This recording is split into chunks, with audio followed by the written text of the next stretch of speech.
जय माताजी दोस्तों, स्वागत है तमारू कीकू रेसिपी में। तो आज આપણે કોબીના મુઠિયા બનાવીશું। આજે આપણે કોબીમાંથી મુઠિયા બનાવીશું।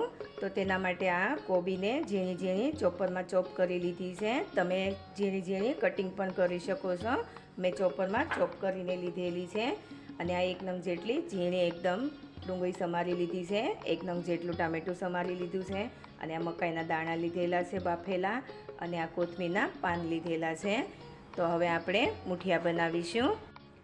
તો હવે આપણે આ કોબીને બાઉલમાં લઈ લઈશું। કોબીના મુઠિયા ખૂબ જ સરસ બને છે।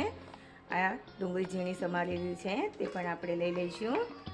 આ ટામેટાં લીધેલા છે અને આ મકાઈના દાણા લીધેલા છે। મેં બાફેલી મકાઈ લીધી છે, તમે કાચી મકાઈ પણ લઈ શકો છો। કોથમીરના પાન લીધેલા છે તે પણ આપણે એડ કરી દઈશું આમાં। તો હવે આપણે તેમાં આ વાટેલા મરચાં લીધેલા છે, આખું જીરું લીધેલું છે, અડધી ચમચી જેટલું આખું જીરું એડ કરવાથી સરસ સ્વાદ આવે છે તેમાં। હવે આપણે 1 ચમચી જેટલું લાલ મરચું પાવડર લઈશું, હળદર લઈ લઈશું, ધાણા જીરું પાવડર લઈશું 1 ચમચી જેટલું, થોડી આપણે હિંગ લઈશું, સ્વાદ પ્રમાણે મીઠું લઈશું, થોડો આપણે ગરમ મસાલો લઈશું। હવે આ બધું આપણે ચમચીની મદદથી મિક્સ કરી દઈશું।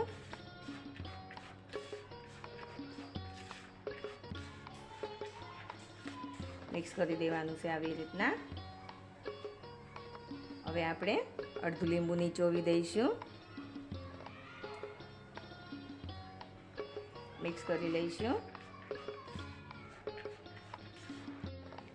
હવે આપણે તેમાં આ 1 કપ જેટલો ઘઉંનો લોટ લીધેલો છે તે લઈ લઈશું। હાથની મદદથી આવી રીતના મિક્સ કરી લઈશું।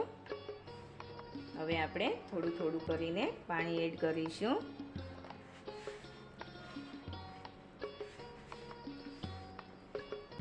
આપણે ઘઉંના લોટથી મુઠિયા બનાવીશું। તમારે બીજો કોઈ પણ લોટ લેવો હોય, બાજરીનો લોટ છે કે ચોખાનો લોટ એડ કરવો હોય તો કરી શકો છો। થોડું હજી આપણે પાણી લઈશું।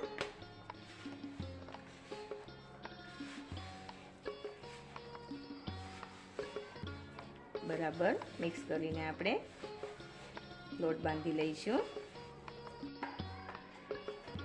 તો આપણે લોટ બાંધી લીધો છે બરાબર મસળીને, એકદમ મીડિયમ, વધારે કઠણ પણ નથી અને એકદમ ઢીલો પણ નથી, એવી રીતના આપણે લોટ બાંધી લીધો છે। હવે 1 ચમચી જેટલું તેલ લઈને આવી રીતના મિક્સ કરી લઈશું।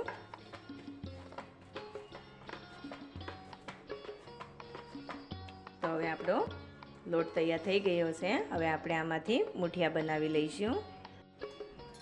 તો હવે આપણે તેલવાળો હાથ કરી લઈશું અને આવી રીતના આમાંથી મુઠિયા બનાવી લઈશું। તમારે જેટલી સાઈઝના મુઠિયા બનાવવા હોય તેટલી સાઈઝનો લુવો લઈને મુઠિયા બનાવવાના છે। આપણે આટલા મીડિયમ સાઈઝના મુઠિયા બનાવીશું। તો જોઈ શકો છો આપણું મુઠિયું બની ગયું છે। આવી રીતના આપણે બધા જ મુઠિયા બનાવી લઈશું। એકદમ આસાનીથી બની જાય છે।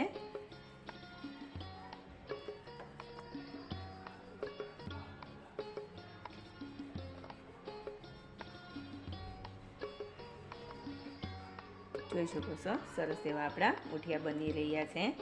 જો તમને મારી રેસીપીના વિડીયો પસંદ આવે તો મારી ચેનલને સબસ્ક્રાઈબ કરી દેજો, બાજુમાં રહેલું બેલ બટન દબાવી દેજો અને એક લાઈક કરીને તમારા ફ્રેન્ડ સર્કલમાં શેર કરી દેજો। તો જોઈ શકો છો હવે આપણે આવી રીતના બધા મુઠિયા બનાવી લઈશું। તો આપણે બધા મુઠિયા બનાવી લીધા છે। હવે આ મુઠિયાને આપણે સ્ટીમ કરી લઈશું। તો હવે આપણું પાણી ગરમ થઈ ગયું છે। આપણે તેમાં આ જે લીંબુ નીચોવ્યું હતું તેનું છોતરું છે તે મૂકી દઈશું, એટલે આપણી કઢાઈ કાળી ન પડે અને તેના ઉપર આવી કાણાવાળી ડીશ મૂકી દઈશું અને તેની ઉપર આવી રીતના મુઠિયાને મૂકી દઈશું.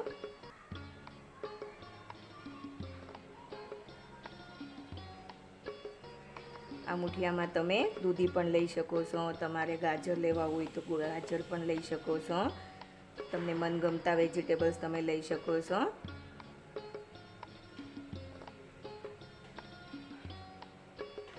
તો આપણે બધા જ મુઠિયાને ડીશમાં મૂકી દીધા છે. હવે આપણે તેને ઢાંકણ ઢાંકીને 10 થી 15 મિનિટ માટે સ્ટીમ કરી લઈશું અને તેના ઉપર આવું વજનવાળું વસ્તુ મૂકી દઈશું.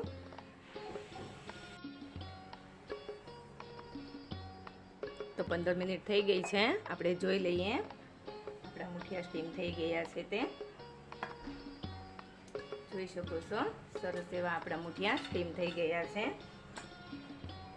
હવે આપણે તેને બહાર લઈને ઠંડા થવા દઈશું. ઠંડા કરી લેવાના છે. તો આપણા મુઠિયા ઠંડા થઈ ગયા છે. એકદમ સરસ એવા ઠંડા થઈ ગયા છે. ઠંડા થાય પછી જ આપણે તેને કટ કરવાના છે. હવે આપણે તેને કટ કરી લઈશું. આવી રીતના આપણે કટ કરી લેવાના છે.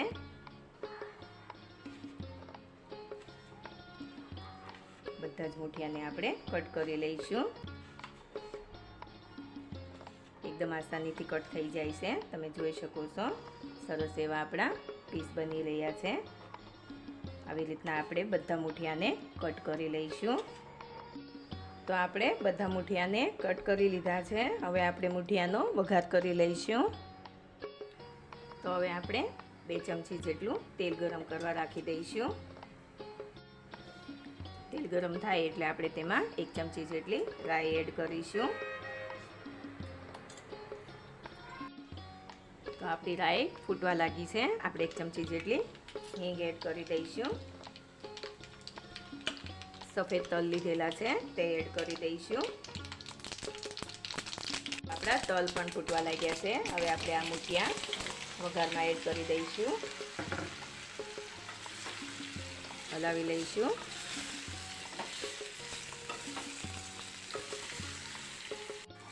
મુઠિયાને આપણે બરાબર મિક્સ કરી દઈશું.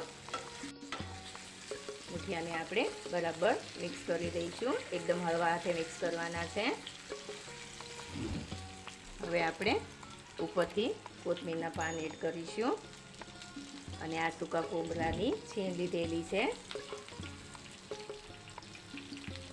નાળિયેરની છીણ લીધેલી છે, એડ કરીને હલાવી લઈશું. તો જોઈ શકો છો, આપણા મુઠિયા હવે વઘારી લીધા છે. તો હવે આપણે ઉપરથી થોડું નાળિયેરનું છીણ લઈ લઈશું અને થોડા કોથમીરના પાન મૂકી દઈશું. તો તૈયાર છે આપણા કોબીના મુઠિયા. તમે જોઈ શકો છો કેટલા સરસ આપણા મુઠિયા બન્યા છે. તો તમે પણ આવી રીતના કોબીના મુઠિયા આસાનીથી ઘરે બનાવી શકો છો. તો એકવાર આ મુઠિયા ઘરે જરૂરથી બનાવજો. આ મુઠિયાને નાસ્તામાં પણ લઈ શકાય છે અને બાળકોને સ્કૂલમાં પણ આપી શકાય છે. તો તમે પણ આવા મુઠિયા એકવાર ઘરે જરૂરથી બનાવજો અને મારી ચેનલને લાઈક કરજો, શેર કરજો અને સબસ્ક્રાઈબ જરૂરથી કરજો.